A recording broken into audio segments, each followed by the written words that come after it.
Hello and welcome to the second episode of Pod for the People, your local Santa Cruz podcast that provides a progressive perspective on Santa Cruz politics, Santa Cruz life, and the things that are happening around the state that affect us locally. Featuring special guests each week to discuss decisions made by the City Council, this podcast will come out weekly and alternate between analysis and ethnographic experiences of local residents. The economy, the environment, housing, transportation, community programs, race, gender, justice, equity, public safety, and the list goes on. If you're interested in Santa Cruz politics, then this show's for you. We also want to remind you that this podcast was created with the help of the 365 Producer Program. 365 Producer is an artist training program located right here in Santa Cruz. 365 Producer students learn all the skills you need to create podcasts just like this, as well as music, video, photography, and artist development. Check them out at 365producer.com. I'm your host, Drew Glover, born and raised in Santa Cruz and candidate for the Santa Cruz City Council election this November. Joined by our special guest for this episode, Councilwoman Sandy Brown. Welcome to the show, Councilwoman. Thanks for having me, Drew. On last week's show, we introduced you to the strategy of our campaign, spoke about some things that happened at the last City Council meeting before they went on break, like the Chinatown dedication of the San Lorenzo Park pedestrian bridge and the sugary drink tax. We looked at the anti-rent control movement, and we gave you a feel of our trip that we took to the California State Democratic Party convention and the Unbossed launch party put on by the one and only Kimberly Ellis. This time around, we're going to learn what it's like to be on the City Council, get an update about the sugary drink tax, discuss affordable housing and the Housing Blueprint Subcommittee, talk about rent control and how we got to where we are from a council member's perspective, and look at unions, the role they play in our lives, and why we need to fight for them. Before we get into that, though, I think our listeners would be interested to know a little bit more about our elected official. Like, where do you come from? What are some of the things or the work that you've done, and why are you on the City Council? Well, that's a question that I have been asking myself more and more now that I actually am on the City Council, that last question. But just a little bit about me and what motivated me to run and to serve as a council member. I am a longtime resident of Santa Cruz. I have a background in academic background in politics and geography. I've dedicated my life's work to engaging in social and environmental justice organizing and advocacy through my work in the nonprofit sector here in Santa Cruz, then working on actually the first unionized strawberry farm and the only unionized organic farm in California, Swanton Berry Farm. I came to that work through the labor movement, so I have a long connection with labor, working people's issues, and trade unionism. It runs in my family and in all the work that I've done. And through that, I got really interested in agricultural justice for workers and also in the environmental justice aspects of that. So I lost my mind and went back to graduate school, became a college teacher, and have focused all of that work on, teaching courses around social justice and economic justice in various sectors, public affairs, urban politics, food policy and politics. I teach world geography, always with a lens, a social justice lens, and looking at the stories and the issues through the lens of regular everyday working people in various places and various moments in time. And I've brought that lens to my work on the City Council.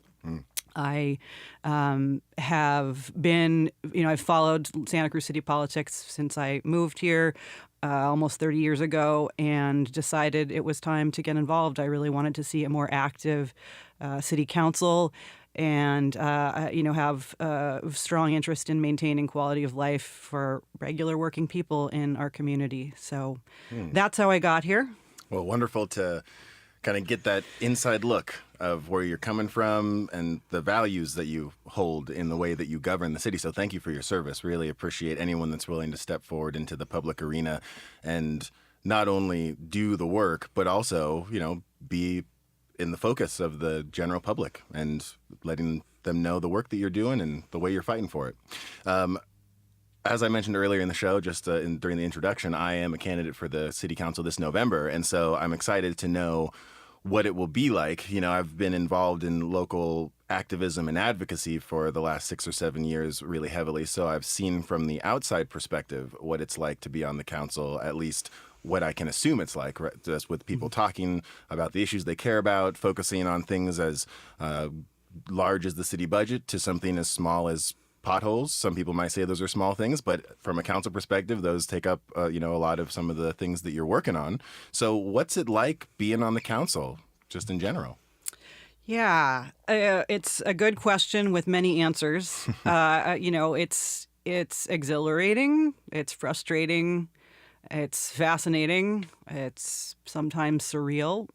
Those are kind of emotional reactions that I have to my participation. But seriously, it is, it's really a tremendous amount of work but it's also very gratifying if you put the work in and you're dedicated to public service and really working in the public interest. There's so much that can be done. I mean, we feel very limited a lot of the time, and I say frustrating partly because, we don't. I'm often in a minority vote on the council particularly around land use and development issues. And so it can be frustrating, but it's also, as somebody who really likes to problem solve, it's been a great experience for me to not just, because as an academic, I'll just step back and say, as an academic, we get to critique what's wrong with our society and in our communities, and we aren't often called to account on solutions. And so for me, it's been a wonderful experience to actually get in there and say, well, okay, what can we really do? We can't, overturn, the market society in which we live. It's, so how do we work within the constraints that we have to really make our community as equitable and socially and environmentally just as possible, make it livable for the people who do the work, who, everyday people who live and, call this their home and work here. So that for me has been, it's been really gratifying and at the same time frustrating. Part of the challenges that we have, and this will be a theme throughout our conversation, is one, we have a challenge with respect to resources, land, money in our budget, to do a lot of the good things that we want to be able to do.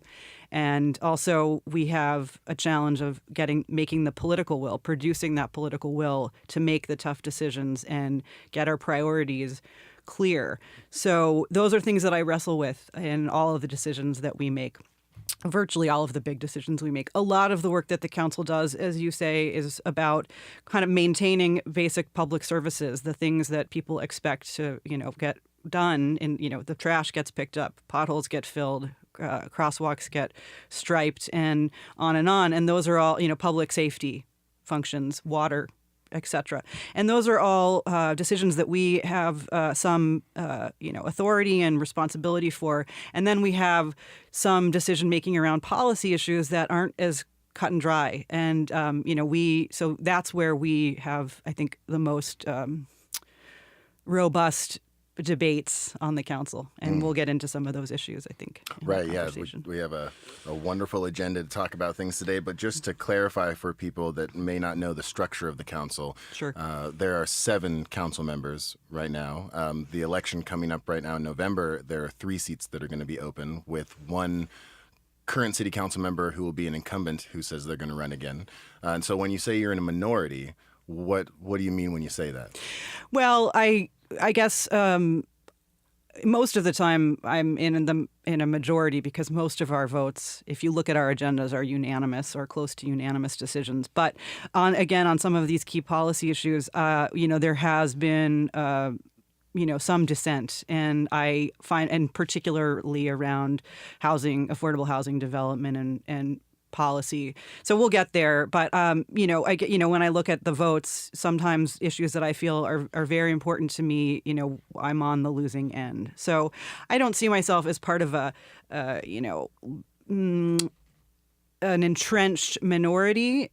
how, so that has been said within the community. Some people have observed that I'm part of this progressive minority, but I don't really think about it that way. I think about it as how, if we share these values, how do we get to, some solution, some policy direction for the city that meets the goals to the extent we think possible within the constraints we have. And so that's a matter of building political will. And I think that I've really tried to do that, to work with my colleagues to get us to some kind of mutual understanding. So I don't feel like I'm a minority vote all of the time, but on some key issues, I have been unable to move my colleagues, and that can be frustrating. There's a popular saying in the political world that you need to be able to count to 4 on the Santa Cruz City Council to make anything happen. So just to illustrate the importance of representation of those values, and I love that you use the term values, because that's something that we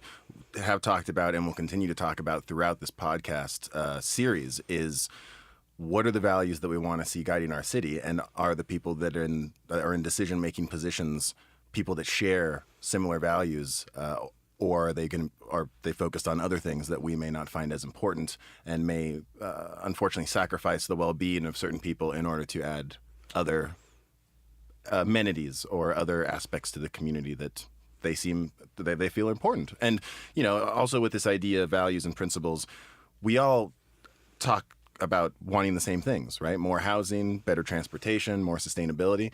It's having those solution-oriented and innovative ideas, and we're going to talk about that as we move into the show, because there are some great examples of some innovative ideas that we could potentially implement here in Santa Cruz.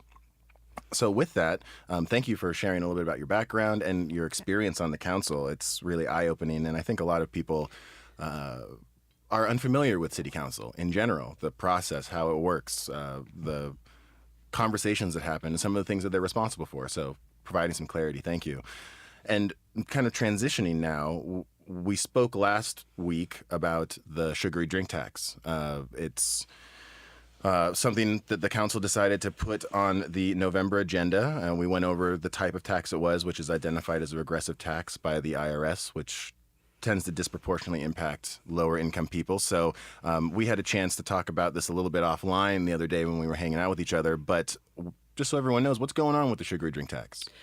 Yeah, so I guess I'll start with what's going on right now at this moment, and hopefully use that to lead back into kind of the history of how we got to where we're at. And so where we're at right now is doodle poll to council members trying to find a date for a special council meeting at which we will consider removing the sugary beverage tax initiative that we voted at our last meeting on the 24th or 26th, I can't remember, 26th, thank you, of June, to place on the ballot for the November election. We will be removing it we will be considering removal of that initiative at a special meeting, because literally within the 10-minute time frame that we were voting on place it on the ballot, that was a 5-2 vote.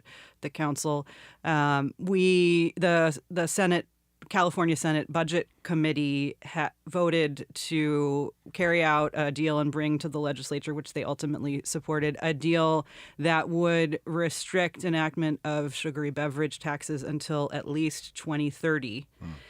In exchange for the proponents of a measure on the state ballot for November, an initiative to require a 2/3 vote for any local tax measure. So right now we have the ability to enact local taxes and bonds with 50+1% majority if they're general obligation bonds or general operating expense taxes. So if they are dedicated to a certain purpose, we have to have a 2/3 vote.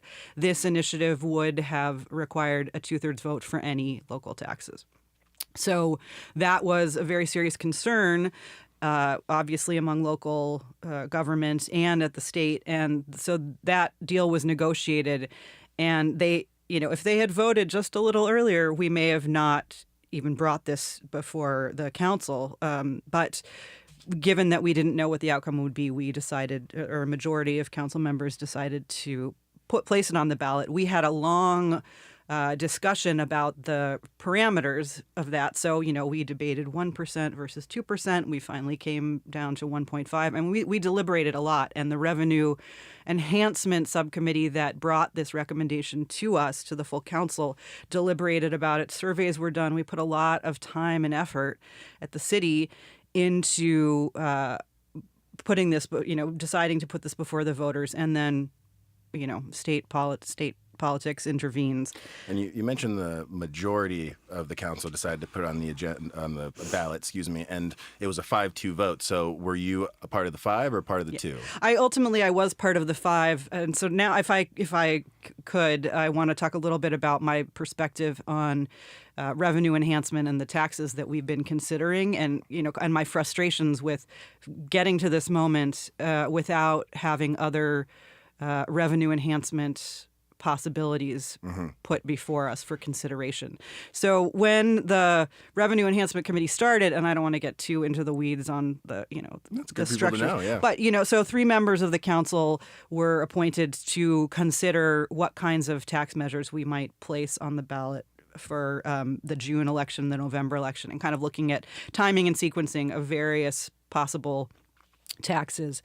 And so back in January, this committee convened and had those conversations. Surveys were done, polling was done about a sales tax and the sugary beverage tax. At that time, I said very clearly, I was not on that committee, but I said very clearly, I don't really support these taxes. They are regressive taxes. I support revenue enhancement. I don't want to see layoffs. I don't want to see critical social programs cut, because we know that that's where the cuts will come. They're not going to come to the generous consulting contracts we have. It's not going to come out of management. It's going to come from direct line services.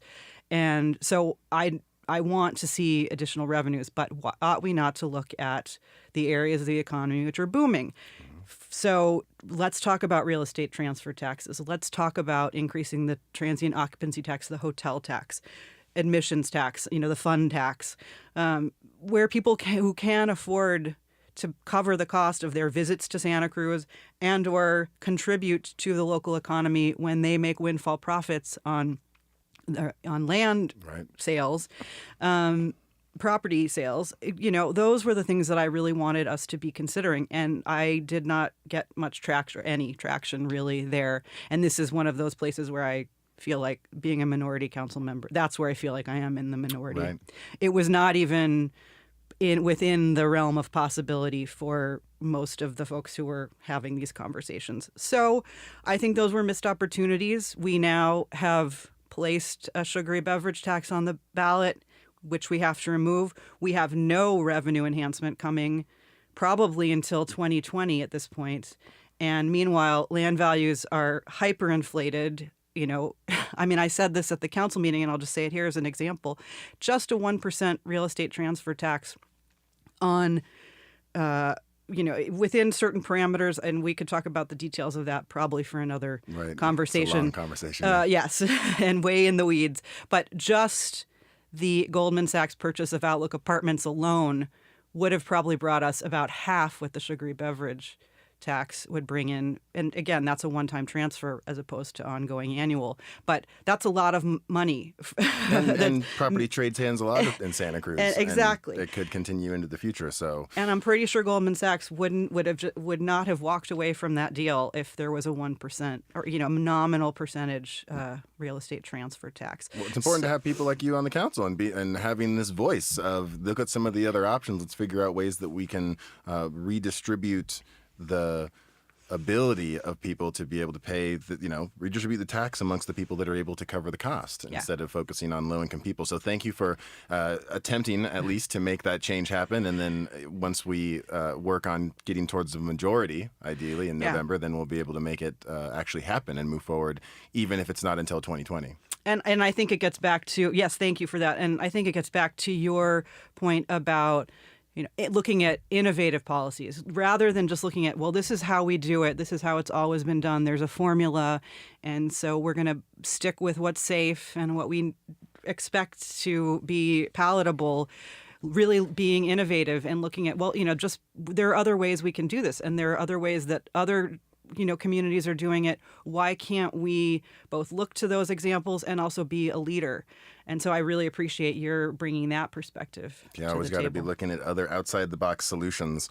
Speaking of other kind of hot button issues, since we were talking about housing and transfer costs and everything, you sit on the city's housing blueprint subcommittee.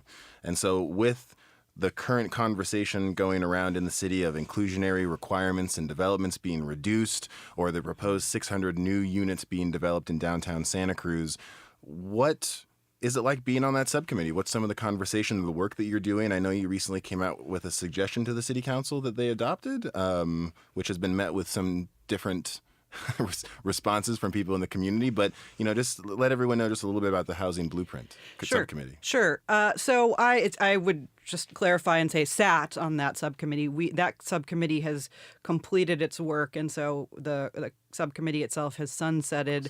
We actually worked from January through early June together with members of the staff, economic development and planning, and the city manager's office staff to bring a set of recommendations to the full council, which were considered in June. And so at this point, the subcommittee's work is done. I can talk a little bit about what that experience was like working on that as a part of that subcommittee, and then maybe talk about where I see us heading. Yeah. So it was a great experience. I learned a lot. I, have a tremendous amount of respect for my colleagues, Vice Mayor Watkins and Councilmember Chase, who are on that subcommittee with me. I think we put in a tremendous amount of work trying to understand some of the intricacies of housing policy around production, protection. What can a city do to encourage affordable housing development, to protect current housing stock, and then also to really focus on how we move forward with more robust. I resist using that word, but it's everywhere around me, and it kind of does wrap things. It really does characterize the discussion. More robust community engagement, so more active community engagement around individual projects and our policies in general, ways for the community to weigh in, because I feel like a lot of the dynamic that we have, and this is not unique to Santa Cruz, but perhaps a little bit more enhanced in Santa Cruz because we have such an active citizenry. There's this sense that development projects, and a lot of this comes to us fully formed, and the staff really drives that train. And so we, as community members, and even as council members, are left in the position of either supporting or opposing whatever comes our way. Mm-hmm. And we don't have a real say in the formation of the policy or the development project. People feel left out of that process. Now, it can be messy. It can be very complicated and challenging to engage a community, especially when people have such strong feelings on all sides. But at the same time, I say democracy is messy. And, absolutely. But what we get out of that is, more buy-in from our community and, better feeling about how we govern and, better process. So I think it's worth it. So those were the three areas that we really looked at. We, out of the 99 recommendations that came, and some of them were very minor, small things, and some of them much larger, and I'll talk about a few of those if you'd like me to. Mm-hmm.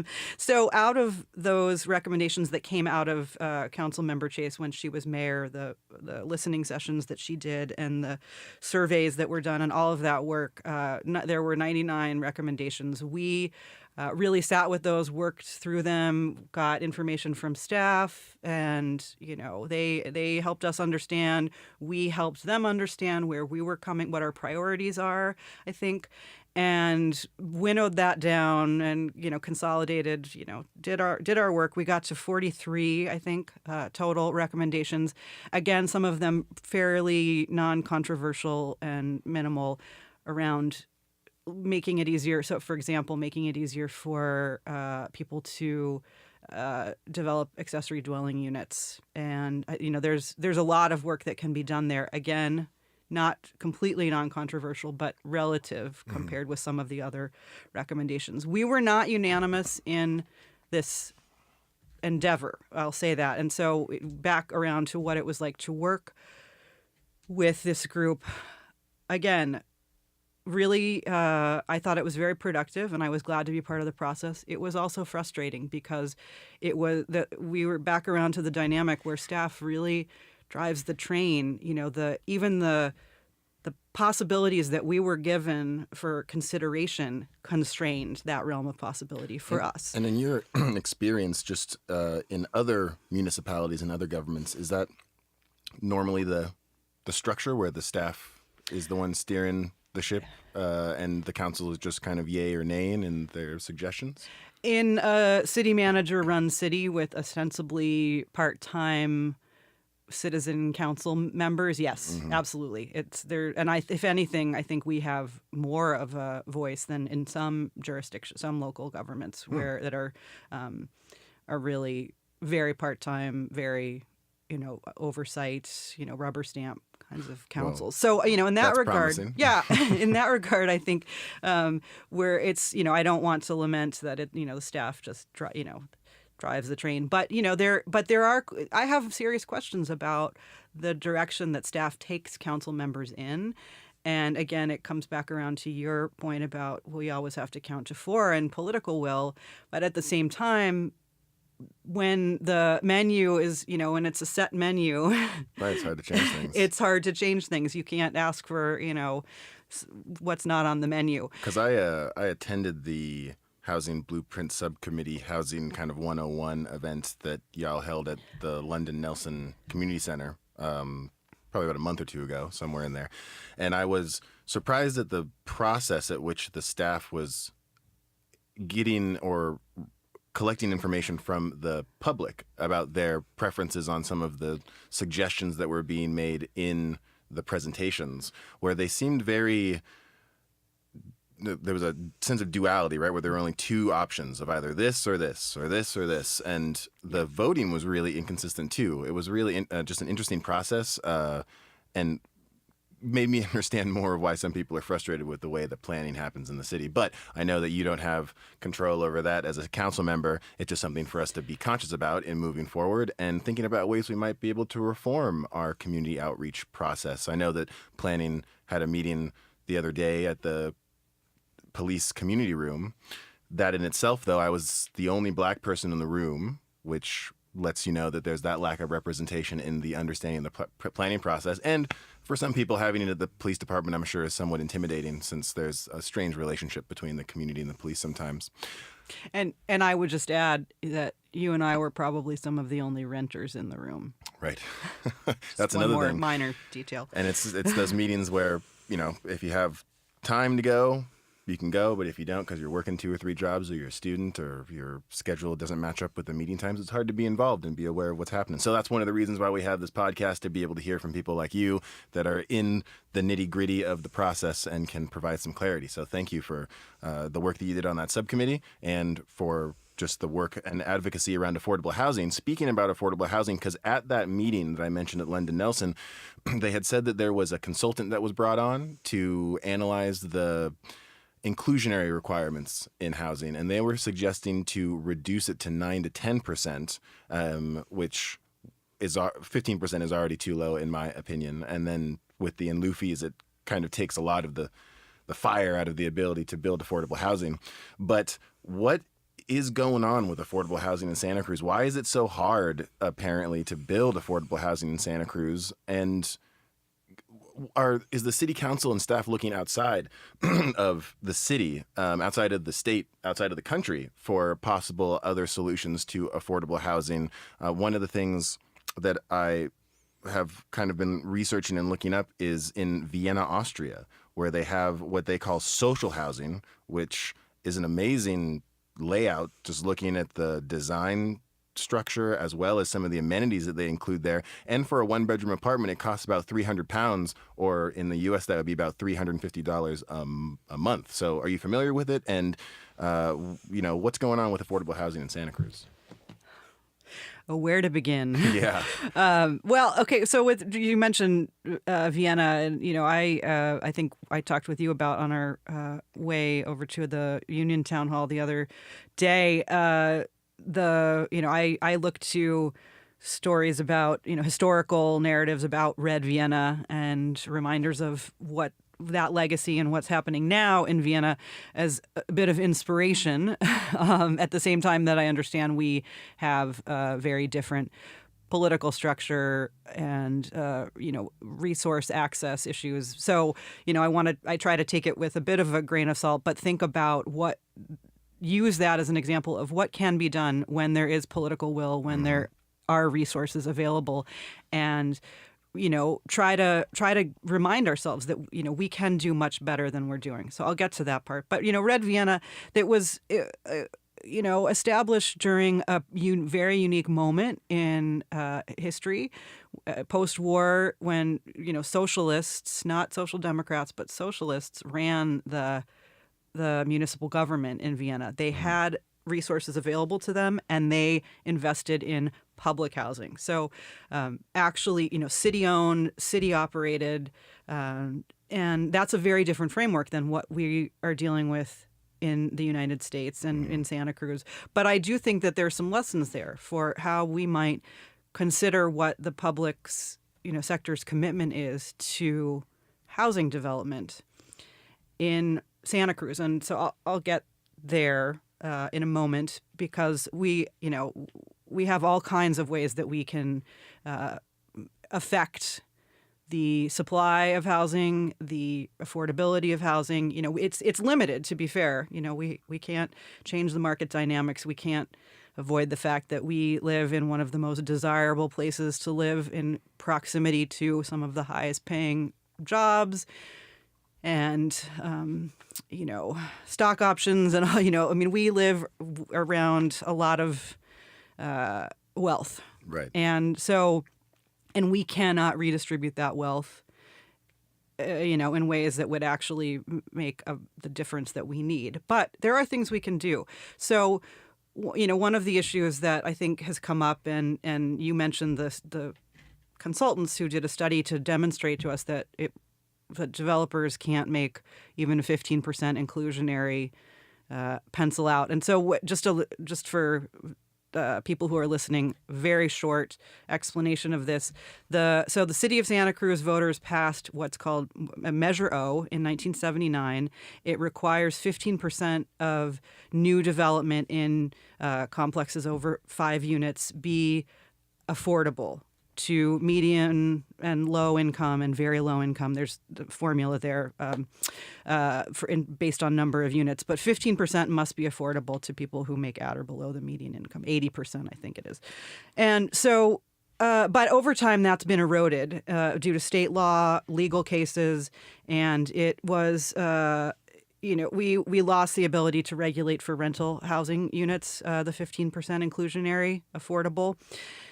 But now the state has, come back around, and we have new state law that says, yes, we can do that at about 10%. So interesting that consultants got paid, I'm not sure, $15,000 to $20,000, something like that, to demonstrate to us that, developers are correct when they say, that it's true they can't afford to develop at or provide housing at the affordable housing rates at the percentage that the voters, let's not forget, the voters established for the city of Santa Cruz.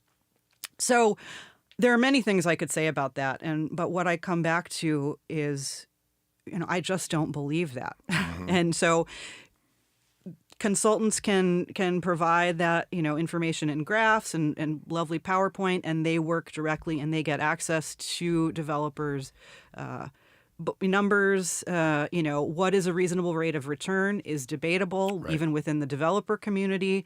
I'm told I've been told all kinds of different figures, somewhere, 15%, 20%. Now, there are, I will concede there are constraints on developers in terms of their ability to access financing. So the big banks have a real role in making it difficult for affordable housing to get built. And so you talk to even nonprofit housing developers whose sole mission is affordable housing will tell you the same thing. So I don't want to discount those challenges, but I do think that it can be done. And, again, this is an empirical question. Everybody says, well, it can't be done, it can't be done, it can't be done.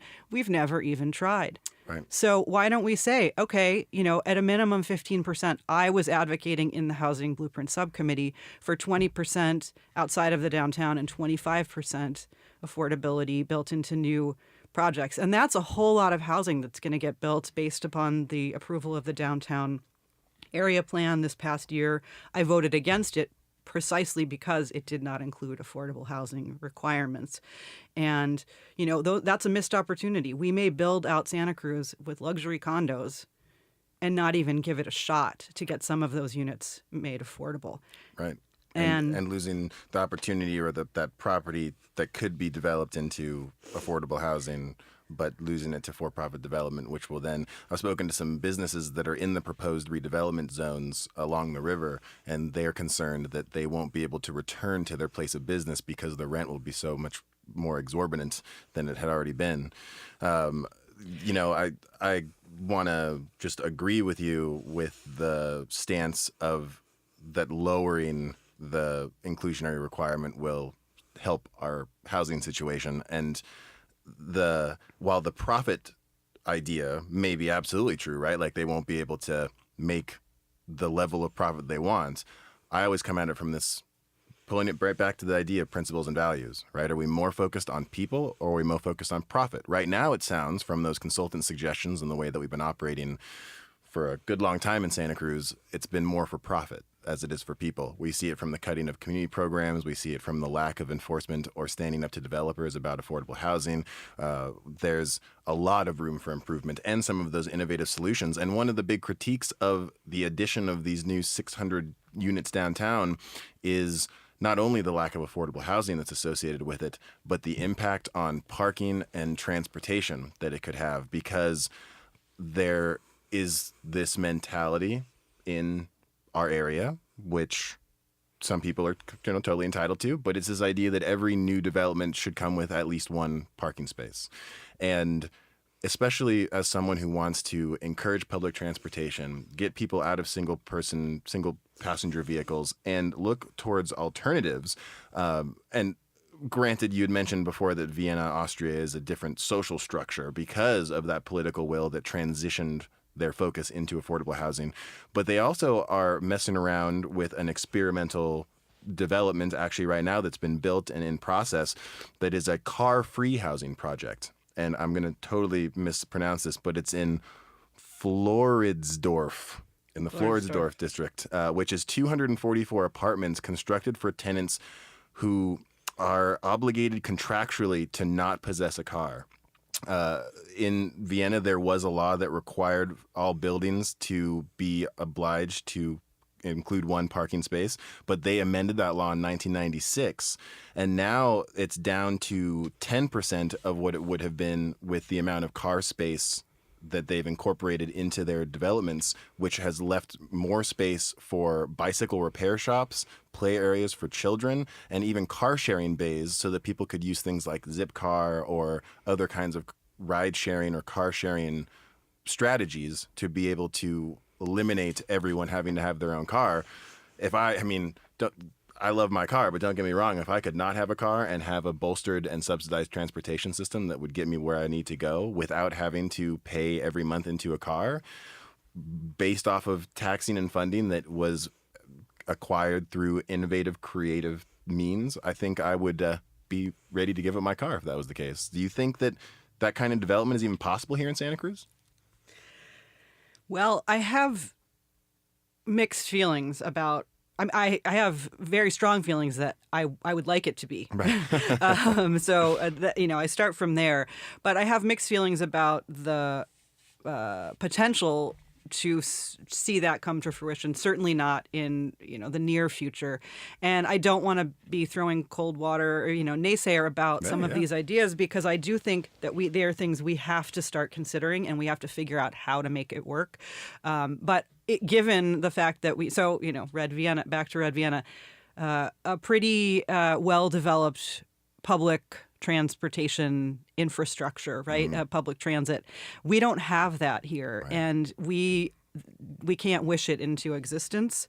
We don't have. We have a struggling metro. We have fights over whether or not we're even going to talk about rail transit, 20, 50, 40, 50 years from now. So, we have some serious obstacles to getting there. But I do think that, so I always think about Supervisor Wormhow when she was on the Board of Supervisors, and we had these conversations, and a lot of us would come and say, we just reduce the parking requirements, and people will take the bus and ride their bikes. And, and yes, to some extent, yes. But she talked about it as carrots and sticks. So, regulating the possibility of, having that, that expectation that we all should just be able to drive right up to our front door and park is no longer realistic. Right. But that's a culture shift that needs to take place. It also is an infrastructure shift that has to take place. So I think, there's certainly ways that and this is one of the recommendations that we made, particularly in the downtown area, was to reduce parking requirements under certain conditions for new development. And I think, again, it's an empirical question. We'll see. But I do think people are ready for that. And, I think that our active transportation plan, some of the data that's come out of, looking at our ridership, bus ridership, not so much, but certainly bicycle trips and pedestrian commutes, we're doing pretty well. And I think we have, much more progress to make, and we can do that. Well, we'll be in one of the future episodes of the podcast, we'll be looking at the metro, the possibility of expanding it, the budget that's associated with it, and if there are any places we might be able to suggest to the RTC, the Metro, or even the City Council to hopefully come up with some new solutions. Yes, please do that. I'm also a representative of the city on the Regional Transportation Commission, and we'd love to hear I certainly would, and hopefully other commissioners would. And may I suggest, I'll just give a shout out to Rick Longinati and the and others. Sorry, I'm not naming everyone. The Campaign for Sustainable Transportation. If you want to get a really well articulated and hopeful view of what can be done with respect to transportation sustainability, invite him on. Right. Yeah, I'd love to have get Rick on the show here in the next couple of weeks. Also, they're the ones that advocated for the EcoPass program that was introduced by, I believe, the Metro as a possible solution to downtown congestion and getting workers to and from work. So we'll explore that at a future show. For right now, we're going to take a quick break. We had a great first half of the show talking about some important issues. We're going to come back talking about rent control and how America needs union jobs, also our experience over the Hill in San Jose this last weekend. But to take us into this break, we're going to have this guy on the show next week. He's a veteran and local musician. His name's Paul Damon. This is off of his CD called A Little Bit of Everything, and it's a song called California, so enjoy.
And welcome back to Pod for the People, the second half of our second episode, joined by our special guest, Councilwoman Sandy Brown.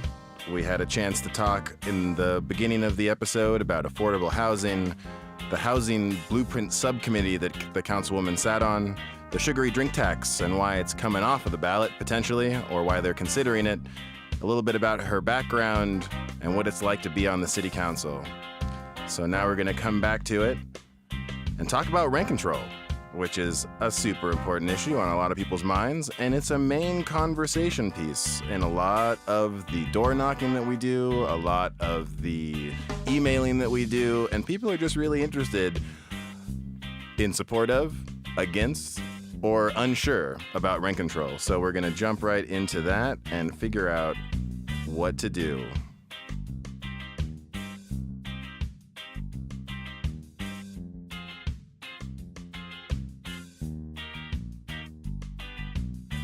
So rent control. Yes. Yes, the the elephant in the room, the thing that everyone's talking about. I guess that wouldn't make it the elephant in the room, but rent control. So Yes. what's happening from the council perspective? We have people that are working for it diligently. We just found out that there's a group that's working against it diligently. On the last show, we talked about how the anti-rent control movement had raised over $50,000 already and was on their way to attempt to raise upwards of $150,000 or $200,000 to fight it. There are organizers and landlords that are encouraging other landlords to donate checks of $400 per unit that they own into the fund to fight rent control. We also spoke briefly about the Movement for Housing Justice, the Santa Cruz Tenants Association and Students United with Renters in their push and amazing work to collect over 10,000 signatures of people throughout the Santa Cruz area that are in support of rent control. So we spoke also at the last episode about what I see as a lost opportunity. I personally come from the perspective that the city council could have acted as a moderator and bringing the two groups together, talking about what's going on, and figuring out an ordinance that could at least ideally work for everyone, or felt like there was a voice in the decision-making process or the development of the ordinance. So from a city council standpoint, not saying whether you are for or against it unless you want to, what was the process that went into the city council deciding to have the Movement for Housing Justice and other housing advocates write the ordinance and collect the signatures instead of acting as a moderator and then voting to put it on the ballot in November? Sure. Well, I mean, I think I've already been outed about my position on rent control, but in case anyone missed it, and maybe some of you who don't read the Sentinel actively may not have heard, I'm absolutely in support of rent control. I have been for a very long time. I believe I said I have been since the first time it was on the ballot in Santa Cruz, and I wasn't actually here in Santa Cruz when that happened. Well, some people say, well, how precocious, she was 6 years old or something. And, I just mean that to say, it's a core value for me that, renters should have protections, they should have rights, and that they should not be exposed to exorbitant rents just because that's what the market tells landlords they can do. That's not to say every landlord is, extracting as much value as possible out of their tenants through rents, but that is happening. We know that's happening. We see it in a 44% increase in rents over a 5-year period. Wow. That is, and those are statistics that are, those are, pretty well established sources. So to say that, every landlord is a mom and pop landlord who's doing the right thing is just factually is just not true. And so I've been a supporter forever. As long as I've been thinking about it, I've been a supporter of tenant protections, rent control. And so I think there are a couple of things. Just in response to your question about the city council's role, the city council really did not have a role in developing the language for this petition, for the signature gathering, for, the ballot initiative. We were not involved directly. Now, some of us have been involved in conversations with the people who were, who ran the campaign. We've been very clear as a council, that's not our job. It is the community's job to gather, like any signature gathering campaign, to go out and talk to the community.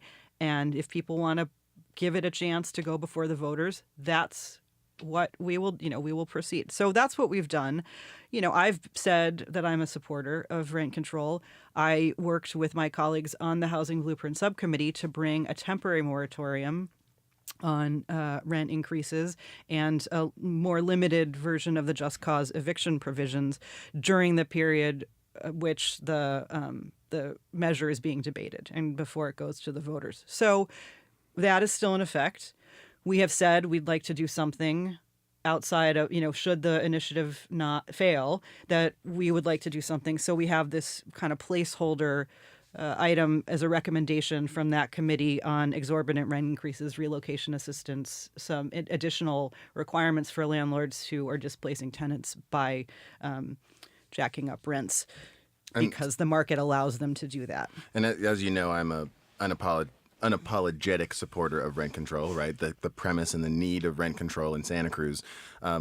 It's my understanding that the city council was in a position where it could have voted to put an ordinance on the ballot without signature gathering. Is that correct? Correct. And so my question was more, there was a step there that I think could have been taken where there could have been community engagement, conversation, mediation, problem solving, conflict reconciliation between landlords, especially the mom and pop landlords that are feeling concerned about some of the misinformation that's going around from some of the apartment associations.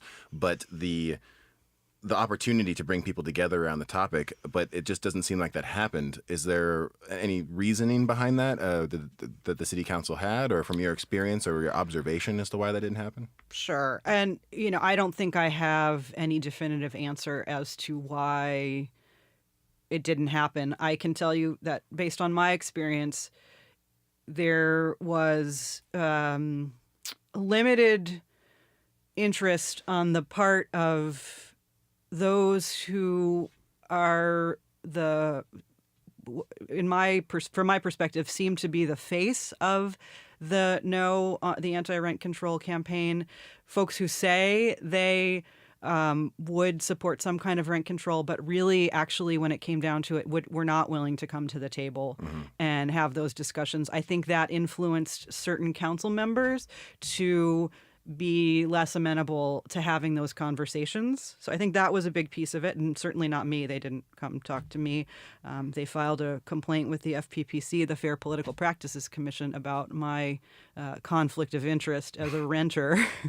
What the FPPC found was there was no conflict of interest. And we had done 5 months of work, the city attorney and the FPPC, and we had taken that very seriously. But that aside, although I think it's worth mentioning because it did play into my stepping back from taking on some kind of role to try, I said, yeah, if you ask me to come to the table and try to, work with proponents, concerned homeowners or concerned people who want to come to the table and try to figure out what an alternative might be that was more palatable and acceptable to all sides, I was absolutely willing to do that. But after the scrutiny that I received for no good reason aside, I'll just call it a witch hunt, I decided I was going to step back and just say, fine, it's going to play out how it plays out. They got the signatures, we got a temporary moratorium. I will give my perspective, but I'm not going to, if I'm being accused of doing backdoor dealing, the last thing I want to do is try to do backdoor dealing that these people are asking us to do, right? So, I mean, it was unfortunate, but, I think that there was an opportunity there. I hope the initiative passes. If it doesn't, then I hope that the council will see how important of an issue this is and how much support, because I'm sure it's going to get plenty of support, and it already has, that we actually take this seriously and do something. Yeah, and especially with the response in general, supportive nature or energy from the community around the signature gathering, around, we're a majority renter city.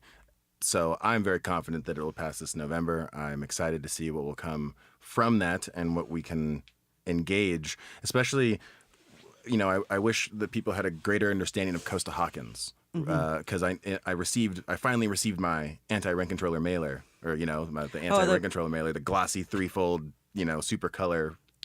Was this the one that had a picture of some lighthouse somewhere else in the world that wasn't even local? I don't know if it may be on the inside. On the outside, it was just the waves of, it looked like Westcliff. But one of the quotes that was incorporated in it was that this ordinance won't impact 75% of the housing in Santa Cruz, not mentioning Prop 10 at all. So for those of you that are listening, Prop 10 will be on the November ballot, which will repeal Costa-Hawkins, which is a law that makes it so that rent control cannot apply to houses built after 1995 or units built after 1995.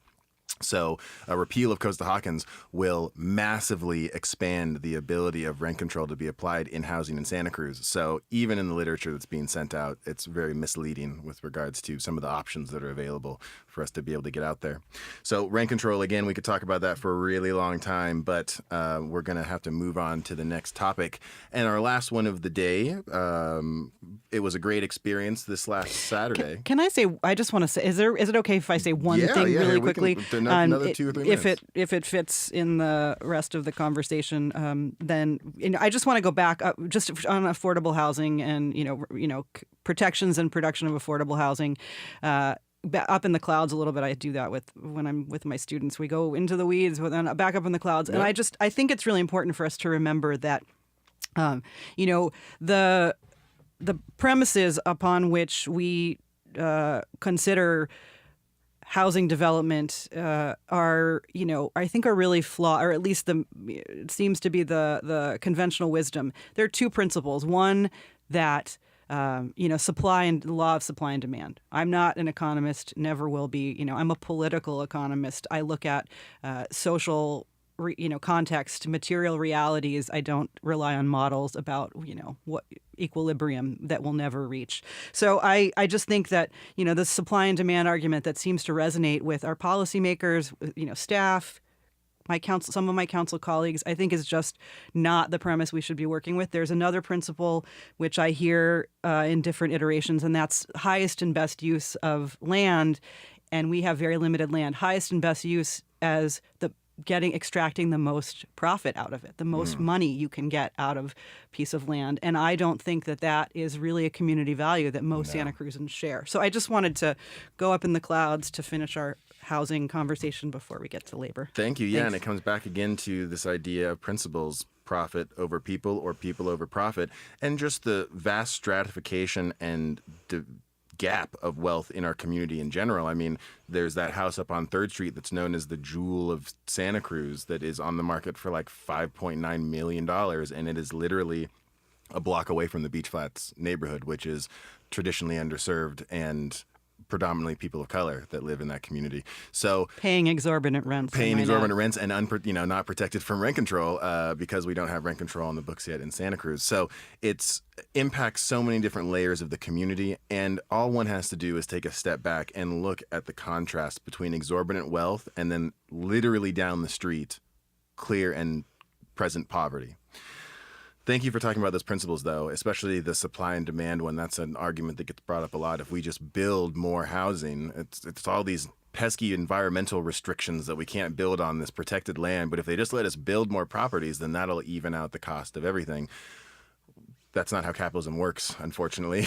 It will just continue to be a playground for the wealthy. But, there's so much more we can talk about. And I hope between now and the future, you decide to come back on the show and we can talk more about affordable housing or other kinds of really important issues in Santa Cruz, even if it's wealth inequity and all the other issues that I know that we would love to spend some time talking about, and I'm sure people would be interested to hear.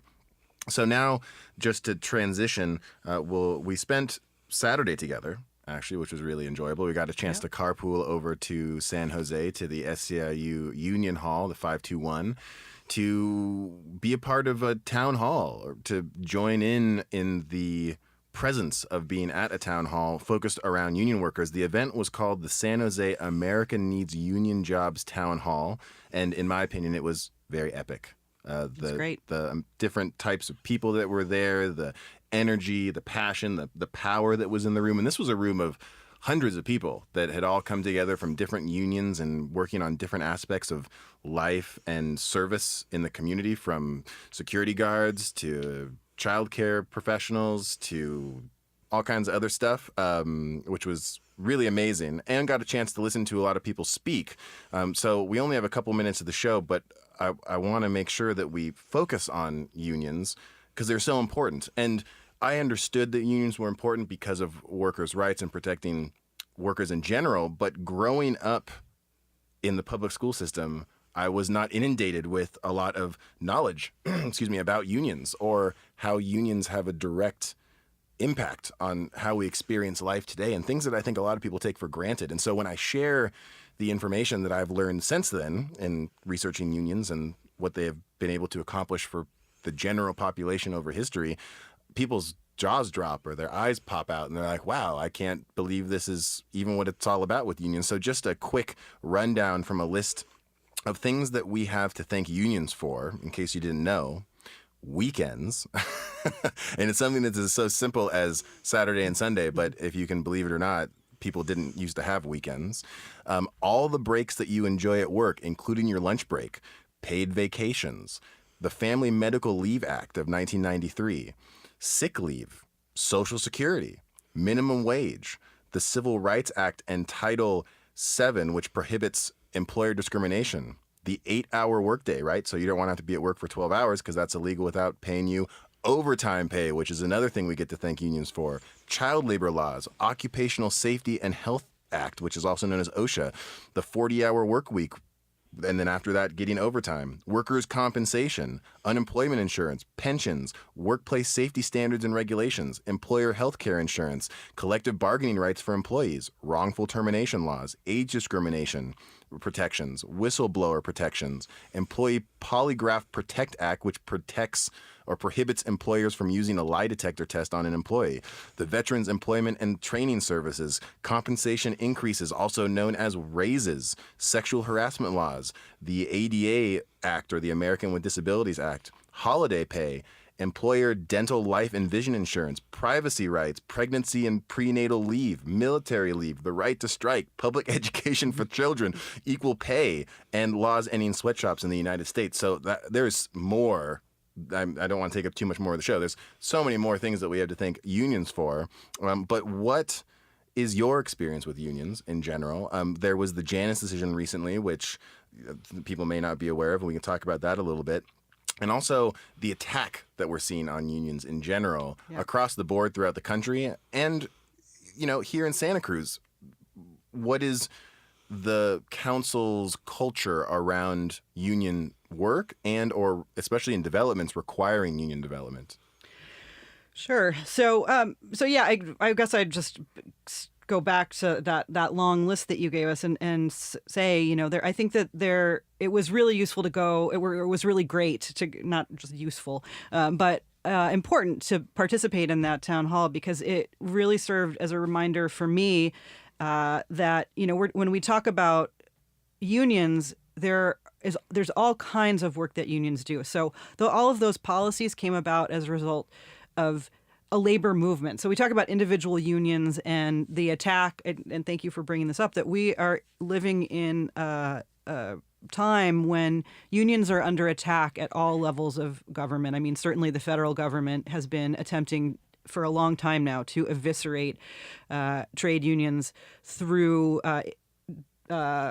things like Janus, and we can talk about that as a separate issue. But trying to undermine unions. Unions are framed as special interests, and I want to just remind us all that unions are not special interests. Unions are organizations comprised of working people, of their members, and yes, there are paid staff who represent them. There are also frontline workers who are shop stewards, who are leaders in their union. And it's really important for us to remember, when we're talking about special interests, we're talking about the vast majority of people in this country go to work for a paycheck. And we don't identify in that way. We tend to want to say, oh, I'm middle class, or, we're not working class. But most people in this country are. And, that's something that gets lost in the way that, union representation and, union interests get framed. So just with that as a, at the forefront, at the local level, we don't have a lot of, we don't determine wage and hour. We don't determine a lot of those policies. Those are federal and state laws. And so we feel like, well, yeah, we support unions. I mean, who doesn't support, workers and workers' rights and protections? But we also have a significant role to play. All of the things we've been talking about affect union members, workers, right? Quality of life, questions of housing, who gets to live here. All of those questions are important at the same time that we have some say in the conditions and wages, and wages for workers who do the business of the city, the county, other large institutions in our community. And so, we most directly engage on collective bargaining, as you say. So negotiating union contracts that determine the conditions of work, pay scales, benefits, etc. And that's a very challenging thing to do. And particularly for me, I'm not looking forward to being management, sitting at the table for those conversations, because I've never, I've been in unions, I've studied the, history of the labor movement. I've been lucky to have that as part of my growing up and my education and experience, but not everybody has, as you say. And so it's very difficult to reframe that conversation away from special interests. They just want to negotiate over for their individual self-interest versus, what the labor movement has done, some of these bigger policies that you talk about. And we were lucky enough, too, that, it was amazing to be there in general, but being able to listen to some of the representatives that were there, Zoe Lofgren and Ro Khanna, who were there talking in support as legislators about what they're doing and working on the federal level to try and protect unions and fight this wave of the right to work kind of ideology that's trying to break unions, and it was illustrated in some of the videos that they showed there of anti-union people, the political power that unions have with all of their different members, and being able to throw their weight and power behind candidates and individuals that represent working people, that take them and put them in a category of importance and understanding the impact that they have on the community, especially when talking about the issue of right to work and the attack on unions with this ideology of the right to work. And a lot of people don't know about the right to work. I mean, it sounds great, but a lot of the anti-union attacks come in forms that sound really good on the surface, but when you start digging into them, it becomes a little bit more problematic. Even doing some research on the history of right to work, which I would encourage everyone to do. Just don't take my word for it. Go and research the history and background of right to work legislation, right-to-work ideology, and right-to-work principles in the history of our country. But just to illustrate how against my progressive values and kind of perception of the world it is, even Dr. Martin Luther King Jr.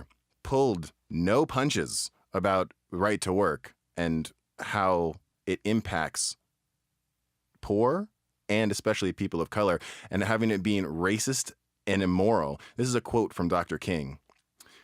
"In our glorious fight for civil rights, we must guard against being fooled by false slogans such as right to work. It is a law to rob us of our civil rights and job rights. Its purpose is to destroy labor unions and the freedom of collective bargaining by which unions have improved wages and working conditions for everyone. Wherever these laws have been passed, wages are lower, job opportunities are fewer, and there are no civil rights. We do not intend to let them do this to us. We demand this fraud be stopped. Our weapon is our vote. We do not intend to let them do this to us. We demand this fraud be stopped." That was from a speech from Dr. Martin Luther King from 1961. Just to illustrate the importance of unions and how they've played such a long role in the history of our country and the role that they play in our community here in Santa Cruz. While we were at the town hall, there were a panel of people giving testimonies about their experiences as union workers and dealing with this attack on unions, with the impact it's had on their lives. And there was a security guard who is taking care of her brother who has special needs. And she's had to choose because of the lack of unionization in her role, right? And the resistance of these multi-billion-dollar companies in San Jose, like Facebook and Google and other ones, and their resistance to pay higher wages to their security guards. She's actually had to make the decision to live out of her car, working full time so that she can take care of her brother with special needs. To me, that seems really immoral and unjust. And so another reason why we need to support unions and make sure that they're not only strong, but supported by legislation and the people that are doing policymaking in our communities. So we had an amazing show today. Thank you so much, Councilmember Brown, for coming on and sharing your perspective and your ideas. Really great to just have you as one of our leaders of our city. And it's even more awesome because you've actually come out and walked neighborhoods with me for my campaign. So your support means so much to me just in general, to know that someone with your perspective and stances is supporting what we're trying to accomplish. Well, thank you for having me on the show, and it's a pleasure to be here and have this conversation with you. I absolutely support you, Drew, for as a candidate for city council, and having got to know you pretty well over the past few years in terms of certainly your politics and you as a whole person. I've enjoyed walking precincts with you, and hearing more about your interest in running for city council and participating as a public servant with the same values and progressive politics commitments to social and economic justice as me.